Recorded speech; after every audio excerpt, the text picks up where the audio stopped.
क्या हाथों को फजा में बुलंद करके बंबई का अफलातून दे दे वो अल्लाह का वली? चिंतामनपुर की धरती पर बैठ करके पकी पकाई बेटिया की बिरयानी ला करके गरम गरम दे दे वो अल्लाह का वली? अल्लाह का वली अगर जानना है तो बुजुर्गों की चौखट पे पहुंचो, उलमा के दर पे पहुंचो। कुछ लोगों ने कहा अल्लाह का वली वो है जिसके चेहरे को देखने से खुदा याद आ जाए, जिसके चेहरे को देखने से खुदा याद आ जाए। चेहरा देखे इंसान तो कहे कितना नूर वाला चेहरा है, कितना रोशन चेहरा है, कितना हसीना जमील जैसे नूर टपक रहा है, रोशनी टपक रही है। दूसरे लोगों ने कहा अल्लाह का वली वो होता है जिसकी जिंदगी का हर एक हिस्सा, जिंदगी का हर एक शोबा नबी की सुन्नत और तरीके के मुताबिक गुजरता हो। खाता हो तो नबी की सुन्नत के मुताबिक, चलता हो तो नबी की सुन्नत के मुताबिक, बोलता हो तो नबी की सुन्नत के मुताबिक, सोता हो तो नबी की सुन्नत के मुताबिक, कहीं कोई जिंदगी का अमल करता हो तो नबी की सुन्नत के मुताबिक। उसकी आन जा रही है तो जाने दे लेकिन नबी की सुन्नत को ना छोड़े, उसकी शान जा रही है तो जाने दे लेकिन नबी की सुन्नत को ना छोड़े, उसकी नाक कट रही है तो कटने दे लेकिन नबी की सुन्नत को ना छोड़े। एक इंसान जो अपनी जिंदगी का हर एक हिस्सा नबी के तरीके के मुताबिक गुजारेगा और गुजारते गुजारते चला जाएगा तो वही अल्लाह का वली। वही अल्लाह का वली। नारे तकबीर, नारे तकबीर, नारे रिसालत, हाफिज दादा, नारे तकबीर। वो अल्लाह का वली होता है और अल्लाह के वली को पहचानना बड़ा मुश्किल है। अल्लाह के वली को पहचानना बड़ा मुश्किल है। दुनिया कहती है ना यार जिंदगी में हम लोग उसको पहचान नहीं पाए, चले गए तब पहचान रहे। अक्सर हम लोगों को तो अक्सर जगहों पे जाना होता है, यही होता है यार मौलाना साहब जिंदगी में हम लोग इनकी कदर नहीं कर पाए, चले गए तब आज पता चलता है कि कैसा ये कब होता है। अल्लाह के वलियों को पहचाना नहीं जाता, ये कैसे पहचानोगे? मेरे नबी ने फरमाया है कि अल्लाह का वली जब विलायत की मंजिल पर पहुंच जाता है तो उसे दुनिया नहीं नजर आती है, उसे दुनिया की आन बान शान नहीं नजर आती है। जब उसका कपड़ा देखोगे तो तुम दूर भागोगे, उसके पैर में कुछ नहीं होगा। मेरे नबी ने फरमाया अगर वो किसी के दरवाजे पर खड़ा हो जाए तो घर का मालिक उसे दरवाजे पर खड़ा ना होने दे, उसकी हैत को देख करके, शक्ल को देख करके भगाएगा। अगर किसी दस्तरखान पर बैठने की कोशिश करे तो उसे दस्तरखान पर खिलाया नहीं जाएगा, प्लेट में दे दिया जाएगा, एक किनारे होगा। लेकिन मेरे नबी ने कहा दुनिया का इंसान जिसे तू भगा रहा है, जिसे अपने से दूर कर रहा है, उसका मकाम ऐसा है, उसका रुतबा ऐसा है कि जुबान उसकी होती है, बोली खुदा की होती है, चलना उस पैर उसका होता है, चलना खुदा का होता है, अरे हाथ उसका होता है, पकड़ना खुदा का। इतना ऊंचा मकाम अल्लाह के वली का। बनता कैसे है? बनता कैसे है? कभी कभी इंसान माँ की नेकियों की वजह से माँ के पेट ही से वली बन करके आता है। माँ नेक होती है, माँ अबदा होती है, साहिदा होती है, मुत्तकिया होती है, खौफे खुदा को दिल में रख करके अपने पेट में परवान चढ़ने वाले बच्चे का ख्याल करके सोने में ख्याल कर रही है, बोलने में ख्याल कर रही है, खाने में ख्याल कर रही है और अपनी जिंदगी में ख्याल कर रही है। उस माँ की नेकियों की वजह से पेट से दुनिया में आने वाली औलाद माँ के पेट ही से वली बन करके इस दुनिया में आ गया। और कुछ इंसान वली बनता है अपनी जिंदगी की इबादतों की वजह से, और कुछ इंसान वली बनता है किसी की दुआ की वजह से। ये तीन तरीके के होते हैं। माँ के पेट से वली बन करके निकले, ये भी दुनिया में हुआ है। माँ के पेट से सैयदना गौसे पाक अब्दुल कादिर जिलानी की तारीख उठाओ। जब वो दुनिया में आए तो अल्लाह की वली बन करके आए कि नहीं? दुनिया में सारे बच्चे, ये छोटे छोटे बच्चे हैं, रमजान का महीना आता है, रोजा रखने के लिए अब तड़पते हैं बेचैन होते हैं, लेकिन गौसे पाक माँ के पेट से रमजान के महीने में इस दुनिया में आते हैं। सुबह से शाम तक माँ अपनी छाती को पकड़ा करके दूध पिलाने की कोशिश करती रही, लेकिन अब्दुल कादिर जिलानी पूरा दिन दूध नहीं पीते हैं। शाम के वक्त जब दस्तरखान पर बैठ करके माँ अपने पहले रोजे की अफ्तारी खजूर के टुकड़ों से कर रही है, तो उस वक्त अब्दुल कादिर जिलानी अपनी इस दुनिया की जिंदगी के पहले दिन का रोजे की अफ्तारी माँ की छाती से दूध पी करके रोजे की अफ्तारी, ये पहले दिन की अफ्तारी है। ये माँ के पेट से आए तो वली बन करके आए। नारे तकबीर, नारे तकबीर, नारे रिसालत, नारे रिसालत, नारे तकबीर, नारे रिसालत। और कुछ लोग अपनी इबादतों की वजह से वली बनते हैं, अपनी रियाजतों की वजह से वली बनते हैं। एक इंसान ने अल्लाह की बारगाह में, एक अल्लाह के नेक बंदे ने रब की बारगाह में अर्ज किया, मौला ये तो बता दे कि मुझे इतना ऊंचा मकाम तूने दिया मेरी किस इबादत की वजह से, किस नेकी की वजह से, मेरी कौन सी इबादत तुझे पसंद आ गई, कौन सी नेकी तुझे पसंद आ गई। तो रब ने कहा याद कर, तू एक मरतबा रास्ते से गुजर रहा था, रास्ते में एक पत्थर पड़ा हुआ था बीच में, तूने उस पत्थर को उठाया, बीच रास्ते से किनारे फेंक दिया। कहाँ आवाज देने वाला मुझे याद है, रब ने फरमाया अरे वही पत्थर को तूने जो हटाया रास्ते से कि गुजरने वाले को तकलीफ ना हो, तेरी वही नेकी मुझे इतनी पसंद आई, इतनी पसंद आई कि मैंने तुझे अपना वली और दोस्त बना। आज हम सोचे बांस गाड़ते हैं कि फलनवा की मोटरसाइकिल और गाड़ी न जा पाए, रास्ता बंद करते हैं, पानी चालू कर देते हैं, रास्ता बंद करते हैं। मैं अल्लाह ने कहा इंसान रास्ते से तू एक पत्थर को हटाया था तो उसी नेकी की वजह से वली तू बन गया। और दूसरा कि जो कोई दुआ करते तो आप कहोगे दुआ किससे, वली की दुआ से इंसान वली बन जाता है, वली की निगाह पर जाए तो इंसान वली बन जाता है। आप कहोगे मौलाना वली को तलाशा कहाँ जाए, वली कहां से, प्यारे नहीं बच्चा अपने घर में छाप, अपने घर में दे। अगर किसी कोने में तेरी बूढ़ी माँ बैठी हो तो उस माँ से दुआ ले ले। अगर एक माँ दुआ करते अपनी औलाद के लिए तो अल्लाह उस माँ की दुआ को कबूल करके उसके बेटे को अपना वली और दोस्त। ये जरूरी है।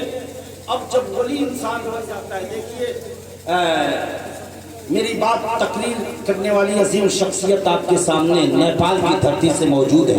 ज़्यादा टाइम न लेकर के मैं अपनी उस जगह पहुंचूं कि जब इंसान वली बन जाता है तो दुनिया से जब चला जाता है, जैसे आप कई साल से हजरत हाफिज दादा अलैहि रहमतुर रिदवान की याद में अपने एक रात के हिस्से को गुजारते हैं, जब वो चला जाता है तो उनकी चौखट पर फरियादियों की लाइन लगती है कि नहीं। खाजा की चौखट पे चले जाएं कतार ही कतार है, महबूब इलाही की दर पे चले जाए कतार ही कतार है, बहराइच शरीफ चले जाए वहाँ देखें एकदम मजमा ही लगा रहता है। इन अल्लाह के वलियों की चौखट पर इंसान जाता है तो कोई जाता है तो कहता है कि मेरे पास बेटा नहीं है, बेटा दे दो। कोई बीमार होता है तो कहता है बड़ी परेशानी में हूँ, डॉक्टर का इलाज नहीं काम कर रहा है, कोई दवा दे दो। ऐसी मुसीबत का मारा इंसान जाता है कि नहीं, जाता है मुसीबत का मारा इंसान। और जो जाता है वो कुछ लोग पाकर के भी वापस आते हैं। लेकिन प्यारे मैं आपसे पूछना चाहता हूँ, जिस वली की चौखट पर आप जा रहे हो, एक इंसान गया कि बेटा नहीं है, बेटा मिल जाए, तो बताओ क्या उस वली की कब्र में दर्जनों भर बेटे पड़े हैं कि निकाल करके दे रहा है? क्या उसकी कब्र में मेडिकल स्टोर है कि टैबलेट निकाल करके दे दिया? क्या उसकी कब्र में बिरयानी का ठेक पड़ा है कि भूखा इंसान गया कहा खाना खिला दो तो खाना खिला दिया? उनकी कब्र में क्या है? तो प्यारे मैं एक जिम्मेदार स्टेज पर खड़े होकर के आपसे खिताब करने की जुर्रत करूंगा, इन अल्लाह की वलियों की कब्र में कुछ नहीं होता है, कुछ नहीं होता है। न बेटा होता है, न टैबलेट होता है, न बिरयानी का पका हुआ बैग होता है, कुछ नहीं होता है। आप कहोगे जब कुछ नहीं होता है तो मिलता कैसे है मौलाना? मिलता है कि नहीं? अरे मिलता है कि नहीं? खाजा की चौखट पर चले जाए, औरंगजेब आलमगीर रहमतुल्लाह अलैह का जमाना था जिस वक्त हिंदुस्तान पर उनकी हुकूमत थी। आप जब ख्वाजा की चौखट पर जा रहे थे हाजिरी देने के लिए, ख्वाजा के दर पर औरंगजेब आलमगीर जा रहे थे, तो जानते हैं सीढ़ी जैसे ऊंची आज है वैसे उस वक्त भी सीढ़ी ऊंची थी। सीढ़ी पर चढ़ रहे थे तो एक सीढ़ी पर एक अंधा बैठा हुआ था, अंधा, और बैठा हुआ सीढ़ी पर कह रहा था, बाबा आंख दई दो घरे जाई, बाबा आंख दई दो घरे जाई, ख्वाजा आंख दई दो घरे जाई। औरंगजेब आलमगीर हिंदुस्तान का बादशाह, उस वक्त हिंदुस्तान कश्मीर से लेकर के कन्याकुमारी तक नहीं था, बल्कि उस वक्त हिंदुस्तान चीन की वादी से लेकर के तिब्बत की सरहद तक पूरा हिंदुस्तान में शामिल था। इतना बड़ा हिंदुस्तान था। उस हिंदुस्तान का मालिक बादशाह औरंगजेब आलमगीर सीढ़ियों को चढ़ते हुए जब उस अंधे के पास पहुंचा और वो कहता है, बाबा आंख दे दो घरे जाई। औरंगजेब आलमगीर सीढ़ी पर खड़े हो जाते हैं और खड़े होकर के कहते हैं, अंधा मुझे पहचान रहा है? अंधे ने कहा, मैं नहीं जानता, आंख ही नहीं कि देख सको। औरंगजेब आलमगीर ने कहा कि मैं हिंदुस्तान का बादशाह औरंगजेब आलमगीर तेरे सामने खड़ा हूँ। उसने कहा, महाराज कहिए क्या कहना है? कहा, कितने दिन से यहाँ है? कहा, 3 हफ्ता हो गया यहाँ बैठा हूँ। घर से आया था बड़ी उम्मीद लेकर के कि ख्वाजा के दर पर लंगड़ा जाता है तो पैर लेकर के आता है, लूला जाता है तो हाथ लेकर के आता है, मुसीबत में गिरफ्तार जाता है तो मुस्कुराता हुआ आता है, परेशानी में गिरफ्तार इंसान जाता है तो परेशानी से निजात पा करके आता है। मैं भी आया था बड़ी आस लेकर के कि ख्वाजा के दर पर, ख्वाजा की चौखट पर जब मैं पहुंचूंगा तो मेरी बंद आंख खुल जाएगी, मेरी आंख जो बंद है वो खुल जाएगी, उसके अंदर फिनाई आ जाएगी, देखने की ताकत आ जाएगी। 3 हफ्ता हो गया अब तक मेरी आंख नहीं थी। समझ में आ रहा? औरंगजेब आलमगीर ने कहा, सुन मैं जा रहा हूँ ख्वाजा के दर पर, वापस आ रहा हूँ, अगर तेरी आंख ऐसे है बंद रही तो मेरे हाथ में तलवार है, अपनी इस तलवार से तेरी गर्दन काट दूंगा, गर्दन काट दूंगा। इतना कहा चला गया। औरंगजेब आलमगीर चले गए और जब चले गए इधर ही अंधा कहता है, ख्वाजा अब तक तो आंख नहीं थी, हाथ सलामत था, पैर सलामत था। औरंगजेब आलमगीर अपनी जुबान का बड़ा पक्का है, जो कहता है कर गुजरता है। अगर मेरी आंख न खुली तो आंख मेरी गर्दन काट देगा। गिड़गिड़ाना शुरू किया, तड़पना शुरू किया। औरंगजेब आलमगीर ख्वाजा की चौखट पर पहुंचते हैं, हाजिरी दे करके वापस आए। जैसे ही उस अंधे की चौखट पर कदम रखते हैं तब आंख खुल जाती है, अंधा था दिखाई देने लगता है। औरंगजेब आलमगीर के कदमों को पकड़ लेता है और पकड़ करके कहता है, 3 हफ्ता से मांग रहा था ना मिला, आप क्या दुआ कर दिए कि मेरी आंख खुल गई? ऐसी दुआ की है। औरंगजेब आलमगीर ने कहा, मैंने तेरे लिए कोई दुआ ना की, कुछ नहीं कहा, मैं तो अपने लिए मांग करके लाया हूँ, अपने लिए मांगा होगा, फिर मेरी आंख ऐसे खुली। तो जानते हैं औरंगजेब आलमगीर ने कहा, सुन तेरा दिल मुझसे छुपा नहीं है, तेरा दिल मुझसे छुपा नहीं है। जब तू घर से आया यहाँ बैठा? कहा हाँ बैठा। कहा हाथ जोड़ करके कहा, ख्वाजा आंख दे दो घरे जाए? कहा हाँ। कहा गुजरने वाला जब गुजरता था तेरे करीब से गुजरता था, देखता था ये अंधा है, बड़ा मासूम इंसान है, कोई 1 रुपया डालता था, कोई 1 आना डालता था, कोई 5 रुपया अपनी हैसियत के मुताबिक डालता था। जब तू खनकते हुए सिक्कों को देखा, जब तेरी निगाह तक तूने हाथों को नोट लिया तो कहा अच्छी जगह पहुंचा हूँ, 1 महीना सही 2 महीना सही, पैसा भी आ रहा है और एक दिन आंख भी मिल जाएगी। बता तेरी आंख में आया कि नहीं? बता तेरे दिल में ये चीज पैदा हुई कि नहीं? कहाँ पैदा हुई थी? तो औरंगजेब आलमगीर ने कहा, आज जब मैंने तेरी गर्दन काटने की बात कही, आज जब मैंने तेरी गर्दन काटने की बात कही, तो उस वक्त तूने दिल से कहा, दिल के अंदर से ये सारे पैसे के ख्यालात को निकाल करके, खुलूस के साथ नीयत को साफ करके तूने लौ लगा करके मांगा था, तो आज मिल गया। अगर ये कल ही लौ लगा करके मांगा होता, कल ही दिन लगा करके मांगा होता, तो तुम्हें 3 हफ्ता तक यहाँ बैठना नहीं पड़ता, बल्कि 3 हफ्ता पहले लेकर के ख्वाजा के दर से चला गया।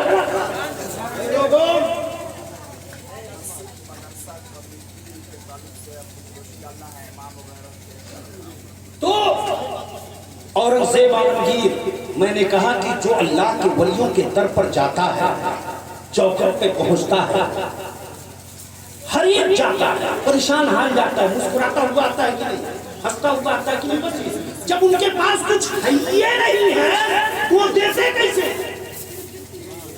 उनके पास बेटा नहीं है कि दे दे, मेडिकल स्टोर नहीं है कि दे दे, फिर देते कहां से? देते कहां से? दुनिया के इंसान कहते हैं कि क्यों जाते हैं उन वलियों की चौखट पर? अल्लाह देने वाला अल्लाह से लो। मैं भी कहता हूँ देता अल्लाह है, कोई नहीं और देता। देता अल्लाह है, कोई और नहीं देता। फिर वली के दर पर क्यों जाते हो? वली की चौखट पर क्यों जाते हो? ज़हन को साफ कर दूं।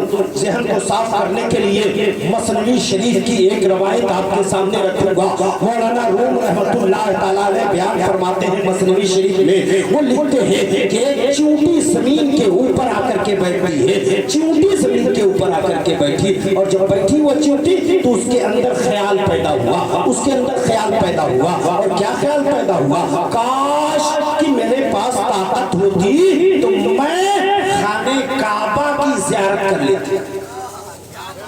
काश मेरे अंदर कुव्वत होती तो मैं खाने काबा की ज़ियारत कर लेती। लेकिन मेरे पास ताकत नहीं है कि हवाई जहाज में बैठ करके जाऊं। मेरे पास पंख नहीं है कि उड़ करके चली जाऊं। जाऊं कैसे? मौलाना रूम कहते हैं वो ये सोच ही रही थी, तब तक एक कबूतर उड़ते हुए आया, उसके बगल में बैठ गया। कबूतर जानते हैं? कबूतर उड़ते हुए आया, बगल में बैठ गया। उस चींटी ने कहा मैं तो नहीं जा सकती, मेरे पास तो पर नहीं है, ताकत नहीं, लेकिन अल्लाह ने इसे पर दिया, अल्लाह ने इसे पर दिया है। अगर ये चाहे तो उड़ता हुआ जा सकता है कबूतर, वहाँ उड़ते हुए उस दियार में पहुंच सकता है। मौलाना रूम कहते हैं वो चींटी कहती है कहीं ये वही का मुसाफिर ना हो, कहीं वो वही ना जा रहा हो। कदमों को पकड़ा और जा करके उसके पंख के नीचे बैठ जाती है वो चींटी। कबूतर उड़ना शुरू किया, कबूतर उड़ना शुरू किया। तीन रात उड़ने के बाद अब जब वो चींटी सोची चलो देखो मैं पहुंची कहाँ हो, जब उसके पंख से निकल करके कदमों को चूम करके बाहर निकलती है चींटी, तो मौलाना रूम लिखते हैं, कहते हैं कि वो चींटी जब बाहर आती है तो क्या देखती है? मैं कहीं और नहीं, खाने काबा के शहर में, खाने काबा के शहर में पहुंच चुकी हूँ। चींटी ने खाने काबा के शहर में बैठ करके कहा अल्लाह मेरे अंदर तो ताकत नहीं थी तेरे घर तक पहुंचने की, मेरे पास तो कुव्वत नहीं थी तेरे घर तक जाने की, लेकिन एक ताकत वाले के दामन को मैंने पकड़ लिया, एक पावर वाले के दामन को मैंने पकड़ लिया, एक कुव्वत वाले के दामन को मैंने पकड़ लिया, तो मैं अपनी मंजिल को पहुंच गई। मौलाना रूम की धरती से पुकार करके कहते हैं ऐ दुनिया के पापी मुसलमानों, ऐ दुनिया के गुनहगार मुसलमानों, वो चींटी खाने काबा तक नहीं गई है, बल्कि हम पापियों को खुदा तक पहुंचाने का रास्ता दिखा रही है, हम गुनहगारों को खुदा तक पहुंचाने का रास्ता दिखा रही है।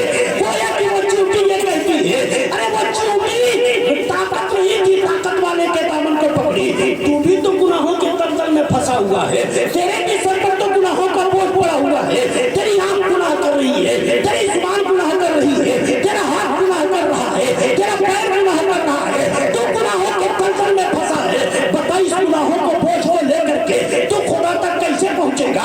खुदा तक कैसे पहुंचेगा? तो खुदा तक पहुंचने के लिए ताकत वाले के दामन को पकड़ना होगा, पावर वाले के दामन को पकड़ना होगा, कुव्वत वाले के दामन को पकड़ना होगा। पावर वाले कौन है? ताकत वाले कौन है? अरे यही अल्लाह के वली तो ताकत वाले हैं, यही अल्लाह के दोस्त तो ताकत वाले हैं। इसीलिए तो हम हौसला दामन पकड़ते हैं, इसीलिए तो हम खाजा के नाम की दुहाई लेते हैं, इसीलिए तो महबूब इलाही का हम नारा लगाते हैं, इसीलिए तो हाफिज दादा रहमा का नाम लेते हैं, इसीलिए पावर वाले के नाम को लेते हैं, ताकि ये पावर वाले हैं हम पापियों को खुदा तक पहुंचाते हैं, खुदा तक पहुंचाते हैं। नारे तकबीर, नारे रिसालत, नारे रिसालत, मसलक आला हजरत, नारे तकबीर, नारे रिसालत। ये पावर वाले हम उन्हें खुदा नहीं समझते हैं, बल्कि ये अल्लाह वाले हैं, अल्लाह के नेक बंदे हैं, हम उनका सहारा लेकर के खुदा तक पहुंचना चाहते हैं। तो आप कहोगे मौलाना जब उनके पास कुछ नहीं है तो आप सहारा लेने की क्या जरूरत है? खुदा तो कहता है मैं तो माइल बकरम हूँ, कोई साइल ही नहीं, रह दिखलाऊं किसे रह मंजिल ही नहीं। बगदाद से पाक आराम कर रहे हैं, अजमेर में खाजा आराम कर रहे हैं, दिल्ली में महबूब इलाही आराम कर रहे हैं, कलिया शरीफ में साबिर पाक आराम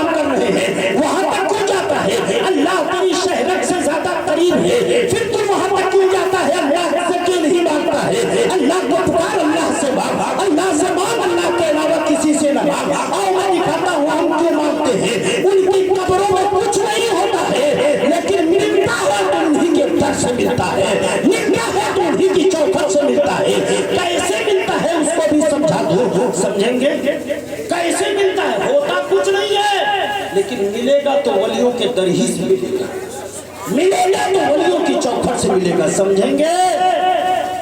हर एक घर में जब एक नौजवान दूल्हा बनता है, शादी होती है, मौलाना जमशेद याद कीजिए अपने उस जमाने को, जब एक इंसान की शादी का दिन आता है, नहाता है। मैं अपने यूपी की बात कर रहा हूँ, यहाँ तो किसी को नहीं, बारात में बहुत जाने का इत्तेफाक हुआ, लेकिन दूल्हा नहाता है तो क्या करता है ये नहीं देखा। मैं अपने वहाँ का बात करता हूँ, क्योंकि मैं भी उस मरहले से गुजर चुका हूँ, इसलिए मैं अपने बारे में जानता हूँ। जब एक दूल्हा नहाता है, नहा करके आकर के चौकी या चटाई या किसी चीज पर आके बैठ जाता है, एक कपड़ा प्रेस किया हुआ आता है, रखा रहता है, वो अपना पुराना कपड़ा उतार देता है, उतारता है, और फिर नया कपड़ा उठा करके, यहाँ भी ऐसी होता है, पहन लिया, साफा बंधा गया, माँ बहन घर के सारे लोग, बड़े बूढ़े जवान भाई सब लोग खड़े हैं, कहते हैं कि बाबू उठो सलाम कर लो। वो खड़ा होता है, जैसे ही सलाम करने के लिए वही एक गरीब बेवा खड़ी रहती है, आंचल फैला देती है, बड़ी गरीब हूँ, आज खुशी का दिन है, अल्लाह के नाम पे कुछ दे दो। एक यतीम बच्चा वही मौजूद होता है, जैसे ही दूल्हा खड़ा होकर के सलाम किया, फौरन ही हाथ फैला दिया, मेरे माँ और बाप इस दुनिया में नहीं है, बड़ी उम्मीद लेकर के आया हूँ कुछ मिल जाए। जितने हाथ फैल रहे हैं, जितने ब्राह्मण फैल रहे हैं, जितने आंचल फैल रहे हैं, दूल्हा के सामने फैल रहे हैं, और सारे लोग वही मौजूद हैं। देखे अभी नया कपड़ा पहना, अभी पहना है, पुराना वाला पहना होता तो 2-4 सिक्का हो सकता है रखा हो, कुछ नोट पड़ा हो, लेकिन अभी नया वाला पहना, 1 रुपया उसमें है नहीं, लेकिन जो भी फैला रहा है दूल्हा के सामने, जो भी फैला रहा है दूल्हा के सामने। लेकिन बता, चिंतामनपुर का मुसलमान क्या किसी का आंचल खाली भी जाता है? क्या किसी का दामन खाली भी जाता है? नहीं नहीं। जब एक बेवा ने दूल्हा के सामने हाथ फैलाया तो दूल्हा के पास तो कुछ नहीं था, लेकिन वही दूल्हा बनाने वाली माँ खड़ी थी, वही दूल्हा बनाने वाली बहन खड़ी थी, वही दूल्हा बनाने वाला बाप खड़ा था, वही दूल्हा बनाने वाला भाई खड़ा था। दूल्हा बनाने वाली माँ ने कहा, अगर मेरे बेटे के पास कुछ नहीं है, लेकिन अगर मेरे बेटे के सामने से हाथ खाली जाएगा, आंचल खाली जाएगा, तो मेरे बेटे की नहीं रुसवाई होगी, दूल्हा बनाने वाली माँ की रुसवाई होगी। मेरे बेटे की तरफ उंगली न उठेगी, दूल्हा बनाने वाले बाप की तरफ उंगली उठेगी, इसलिए हाथ फैलता है।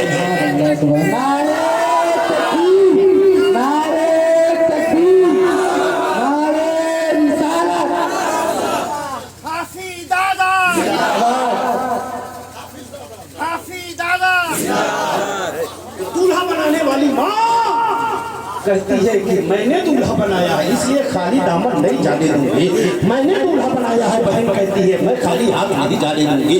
बाप दे देता है, प्यारे बस हमारा ज़हन साफ हो गया। जब दूल्हा बनाने वाली माँ तो अपने दूल्हा बनाने का ख्याल करे कि ये अल्लाह के वली जो होते हैं, इन्हें अल्लाह का वली हमने और आपने नहीं बनाया, अल्लाह ने बनाया है। तो जब इन वलियों की चौखट पर इंसान पहुंचता है तो अल्लाह की रहमत पुकार करके कहती है, अरे मेरे वली की चौखट से कोई खाली गया, तो वली मैंने बनाया है, इसकी तरफ नहीं बल्कि मेरी तरफ उंगली उठेगी। इसलिए दामन फैलता है खाजा की चौखट पर, दामन फैलता है महबूब इलाही की चौखट पर, दामन फैलता है हाफिज दादा की चौखट पर, और देता है वली बनाने वाला खुदा।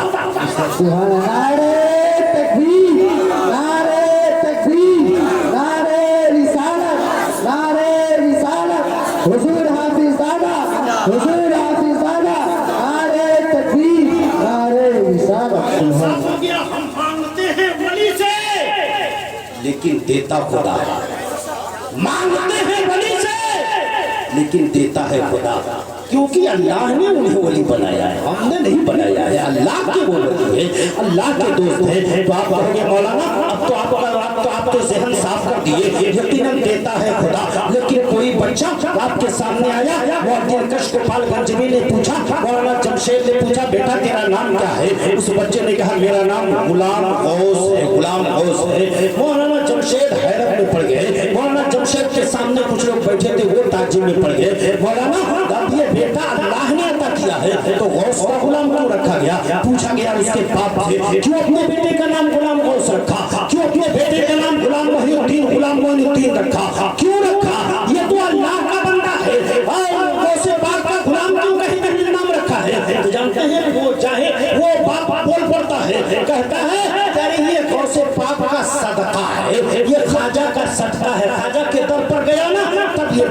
गया है इसलिए उनकी तरफ नाम रखा। अब दुनिया का इंसान हैरत में पड़ गया। मौलाना अभी आप बोल करके निकल रहे हैं कि अल्लाह ने दिया है, फिर ये गौस के नाम पर क्यों नाम रखा जा रहा है, खाजा के नाम पर क्यों नाम रखा जाता है? ये भी मामला आपके घर के अंदर मैं झांक करके इसका जवाब देने की कोशिश करूंगा। क्यों हम इन वलियों के नाम पर नाम रखते हैं जबकि देता है अल्लाह? किन वलियों की तरफ निस्बत करके हम अपने बेटे का नाम रखते हैं जबकि अता करता है अल्लाह? क्यों करते हैं? ऐ लोगों समझा तो एक मिसाल के जरिए आपके जहन में बात डालने की कोशिश करूंगा। यही मौलाना जमशेद साहब है। अब तो कुछ दिनों से इधर रहते हैं लेकिन पहले बढ़िया इलाके में रहा करते थे। ये एक हाथ में बढ़िया मोड़ पर मिसाल के तौर पर मुझे मिले। इन्होंने एक गैलन लिया था और एक झोले में चीनी रखा था। मिल गए बाजार में, सलाम हुआ, कलाम हुआ, खैरियत हुई, सब कुछ हुआ। मैंने कहा मौलाना ये गैलन में क्या लिए हो? तो इन्होंने कहा मौलाना ये मिट्टी का तेल है। मैं कहा इसमें कहे चीनी है, कहाँ से लेके आ रहे हो? इसमें डीलर का, इन्होंने डीलर का नाम लिया, कहा फारूक खान के घर से लेके आ रहा हूँ। वो डीलर है हमारे मुर्गिया टोला का। कहा कि उसके यहाँ से लेकर के आ रहा हूँ। मैंने कहा चल यार भी तो बहुत बढ़िया हुआ। अब मुर्गिया टोला में तेल का कुआं हो गया है कि वहाँ से आप लेकर के आ रहे हैं ना, तेल निकलने लगा है। चीनी की कान निकल गई है क्या? वो निकाल करके जमीन खोद करके दे दिया। कहा मौलाना कैसी बात करते हो? वो डीलर है, वो अपने से ऊपर सीईओ के यहाँ से लिया। मैं कहा सीईओ की ऑफिस में निकला है? कहा नहीं मौलाना सीईओ अपने से ऊपर लिया। मैं कहा जब आप पढ़े लिखे आदमी हो करके, जब वो फारूक ने दूसरी जगह से लिया, वो जहाँ से मिला है, जहाँ से वो चीनी चली है, जहाँ से तेल चला है वहाँ का नाम ले, जहाँ कुआं है वहाँ का नाम लो। इनका नाम क्यों ले रहे हो? वो जमशेद रहेंगे मौलाना, मैं नहीं जानता कि ये तेल कहाँ से आया। मैं उसको जानता हूँ जिसने मेरे झोले में डाला है। मैं उसको जानता हूँ जिसने मेरे गैलन में डाला है। मैं उसको जानता हूँ। फारूक दीगर से पूछोगे तो वो अपने से ऊपर को बताएगा, मुझसे पूछोगे तो अपने से ऊपर को बताएगा, मुझसे पूछोगे तो जिसने मेरे झोले में डाला है उसको बताऊंगा। बिना तशरीह मैं आपको बताने की कोशिश करूंगा। जब खाजा के दर पर हम पहुंच करके मांगे हैं, खाजा के दर से हमें मिला है तो हम खाजा का नाम लेंगे। क्या खाजा से पूछ तू कहाँ से लिया है तो खाजा बताएंगे मैं कहाँ से लिया हूँ। हमारी झोली में जो डाला है हम उसी का